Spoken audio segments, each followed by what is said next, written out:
म्हणजे आज 22 ते 26च्या दरम्यान काही काही ठिकाणी मुसळधार पाऊस पडणार आहे म्हणून धुळे जिल्हा, चाळीसगाव तालुका, त्याच्यानंतर जळगाव जिल्हा, त्याच्यानंतर पाचोरा, बोदवड, रावेर ह्या तालुक्यातल्या शेतकऱ्यांनी अंदाज लक्षात घ्यायचा। त्याच्यानंतर नाशिक, मालेगाव, कळवण, सटाणा, नामपूर, येवला त्या सगळ्या पट्ट्यातल्या नाशिक दिलं तर सगळ्यांनी काय करायचं, या 21 ते 26च्या दरम्यान नाशिक, उत्तर महाराष्ट्राकडं काही ठिकाणी अतिवृष्टी होणार आहे म्हणून हा अंदाज लक्षात घ्यायचा।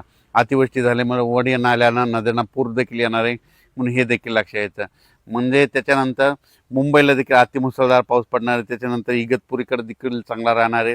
संगमनेर, अकोले, ओझर, गणपती त्या परिसरात देखील जोराचा पाऊस पडणार आहे। जुन्नर, सिन्नर तिकडे जरी खूप या 21 ते 26 चांगला पाऊस पडणार आहे। त्याच्यानंतर कोकणपट्टी, घाटमाता म्हणजे रत्नागिरीपासून इतर पालघरपर्यंत ते घाटमाथ्यावरला पाऊस जोरात मुसळधार चालूच राहणार आहे 26 तारखेपर्यंत म्हणून हे अंदाज लक्षात घ्यायचा।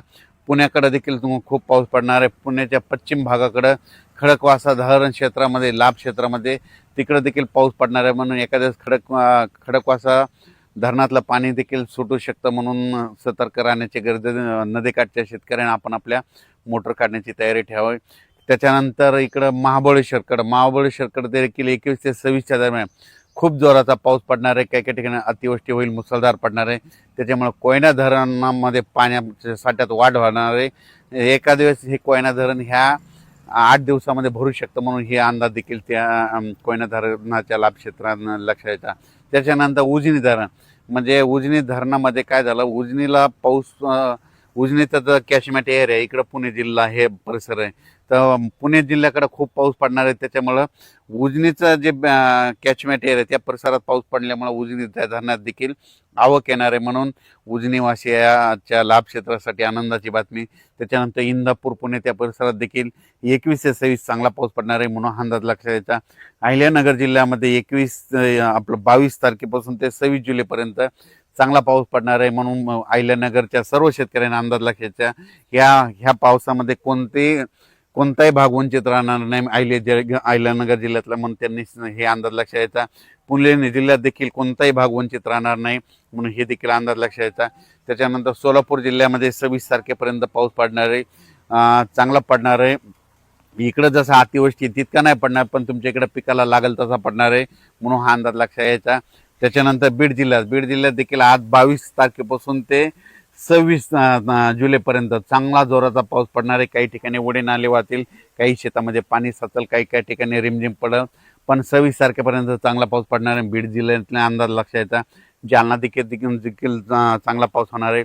संभाजीनगर जिल्ह्यातल्या शेतकऱ्याला सांगू इच्छितो की संभाजीनगरचा उत्तरेकडला भाग म्हणजे आपलं कन्नड, इकडं फुलंब्री त्या परिसरामध्ये काय होणार आहे, जळगावकडे अतिमुसळधार पाऊस पडत असल्यामुळं त्याच्या लगत संभाजीनगर जिल्हा लागतो, त्याच्यामुळे संभाजीनगरच्या उत्तरेकडील भागामध्ये काही ठिकाणी मुसळधार पाऊस पडणार आहे। छोटे छोटे जे तळे असतील त्याच्यात देखील पाणी येणार आहे म्हणून हा अंदाज त्या संभाजीनगरच्या सर्व जिल्ह्यातल्या शेतकऱ्यांनी लक्षात घ्यायचा। पैठण, इकडं कोपरगाव, आष्टी, राहता, शिर्डी ह्या परिसरात बी चांगला पाऊस पडणार आहे म्हणजे त्यांच्यासाठी आनंदाची बातमी।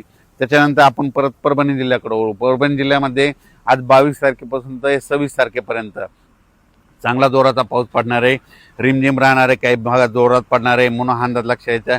जिथं चांगलं ऊन पडेल तिथं जोराचा पाऊस पडेल म्हणून हा अंदाज लक्षात यायचा। 26 तारखेपर्यंत परभणी जिल्ह्यात देखील चांगला पाऊस आहे आणि कालच्या अंदाजात सांगितलं होतं पालम पट्ट्यात पडेल, तर पालमला काल रात्रीच्याला पडला आणि पालम तालुक्यामध्ये आज देखील पडणार आहे म्हणून त्यांच्यासाठी आनंदाची बातमी। बीड जिल्ह्यात देखील जे कडाष्टी भाग आहे त्या परिसरात थोडाफार पाऊस कमी होता तिकडे देखील झाला, पण आज म्हणजे 22 ते 26च्या दरम्यान तिकडे देखील पडणार आहे म्हणून त्यांच्यासाठी देखील आनंदाची बातमी। लातूर जिल्ह्यात देखील ह्या 6 दिवसात चांगला पाऊस पडणार आहे म्हणते, पण एक मागच्या अंदाजात सांगितलं होतं महाबळेश्वरकडे काय होणार आहे, जवळपास आता ह्या 4 दिवसामध्ये 27 तारखेपर्यंत खूप जोराचा पाऊस पडणार आहे। 27च्या नंतर महाबळेश्वरकडला पाऊस देखील कमी होणार आहे म्हणून हे अंदाज लक्षात येतात। पण त्याच्या महाबळेश्वरकडे पाऊस पडल्याच्या नंतर जे कोयना धरण आहे त्या कोयना धरणातलं पाणी मात्र ते कोयना धरण भरण्याच्या याच्यावर राहणार आहे, कारण की कोयना धरण भरू शकतं ह्या पावसातच भरणार आहे म्हणून हे अंदाज देखील लक्षात घ्यायचा।